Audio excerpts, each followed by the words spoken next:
পরিষ্কার করার জন্য পেট্রোলটার বোতলের মধ্যে নিয়ে আর ক্যাপের এই মাথাটা না ছোট্ট একটা ফুটো করে দেবে। ফুটো করলে দেখবে, এরকম তোমাদেরকে দেখাচ্ছি, এখানে দিয়ে একটা চাপ মারলে এরকম এটা এরকম আরামসে চলে যাবে। আমার কিন্তু পরিষ্কার করা হয়ে গেছে, জাস্ট তোমাদের দেখানোর জন্য। আর আমি এখন পেট্রোল দিয়ে করছি।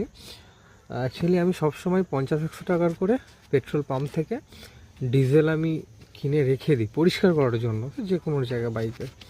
তো এখন ডিজেলটা আমার শেষ হয়ে গেছে, যার জন্য আমি পেট্রোল বার করি, নাহলে পেট্রোল দিয়ে আমি পরিষ্কার করি না ন্যাচারালি।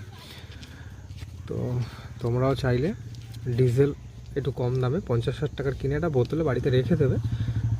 চেন ফেন মাঝে সাঝে, আমি চেন মেনলি চেন ক্লিন করার জন্যই কিনে রাখি আর কি। তোমরাও করতে পারো। দেখো মোটামুটি আমার এখানটা পুরো ক্লিন হয়ে গেছে। আর এই ভেতরগুলো অত হাত যাচ্ছে না।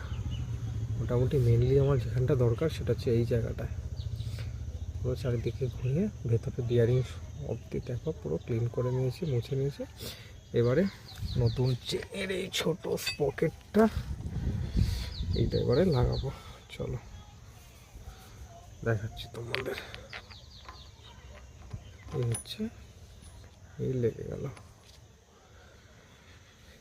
এইবারে সেই যে ক্যাপটা তোমাদেরকে দেখিয়েছিলাম, এই ক্যাপটা এখানে লাগাবো। ক্যাপটা আগে ধুয়ে নিই, দাঁড়াও।